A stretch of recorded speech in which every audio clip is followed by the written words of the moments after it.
Bonjour, nous nous retrouvons pour la lecture d'un cours en miracle, leçon 12. Je suis contrariée parce que je vois un monde insignifiant. L'importance de cette idée réside dans le fait qu'elle contient la correction d'une distorsion majeure de la perception. Tu penses que c'est un monde effrayant qui te contrarie, ou un monde triste, ou un monde violent, ou un monde qui n'est pas sain. C'est toi qui lui donnes tous ses attributs. Le monde en soi est insignifiant. Ces exercices se font les yeux ouverts. Regarde autour de toi, cette fois-ci très lentement. Essaie de régler ton regard pour qu'il passe lentement d'une chose à l'autre à intervalles assez constants. Ne permets pas que cet intervalle devienne notablement plus long ou plus court, mais essaie plutôt de maintenir un rythme égal et régulier d'un bout à l'autre de l'exercice. Ce que tu vois n'a pas d'importance. C'est cela que tu t'enseignes en accordant une attention égale et un temps égal à tout ce sur quoi ton regard se pose.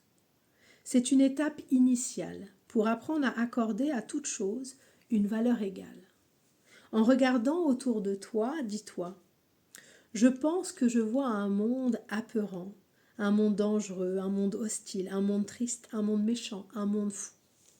Et ainsi de suite, en utilisant les termes descriptifs qui te viennent à l'esprit. Si les termes qui te viennent semblent positifs plutôt que négatifs, inclus-les.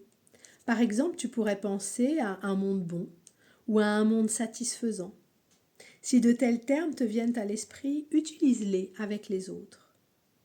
Tu ne comprends peut-être pas encore pourquoi ces adjectifs positifs ont leur place dans ces exercices, mais souviens-toi qu'un monde bon en suppose un mauvais, et qu'un monde satisfaisant en suppose un insatisfaisant. Tous les termes qui te passent par l'esprit sont des sujets convenables pour les exercices d'aujourd'hui. Leur apparente qualité n'a pas d'importance.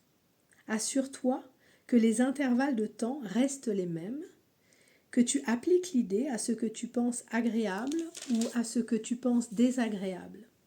Au fin de ces exercices, il n'y a pas de différence entre les deux. À la fin de la période d'exercice, ajoute « Mais je suis contrariée parce que je vois un monde insignifiant. » Ce qui est insignifiant n'est ni bon ni mauvais. Pourquoi donc un monde insignifiant devrait-il te contrarier ? Si tu pouvais accepter le monde comme étant insignifiant et laisser la vérité y être écrite pour toi, cela te rendrait indescriptiblement heureux. Mais parce qu'il est insignifiant, tu te sens obligé d'y écrire ce que tu voudrais qu'il soit. Sous tes mots est décrite la parole de Dieu. La vérité te contrarie maintenant, mais quand tes paroles auront été effacées, tu verras les siennes. Voilà le but ultime de ces exercices. Il suffira d'appliquer l'idée d'aujourd'hui 3 ou 4 fois. Les périodes d'exercice ne devraient pas non plus excéder 1 minute. Il se peut même que tu trouves trop long. Arrête les exercices lorsque tu commences à être tendu. Je vous remercie pour votre écoute, je vous souhaite une belle pratique et je vous dis à la prochaine leçon.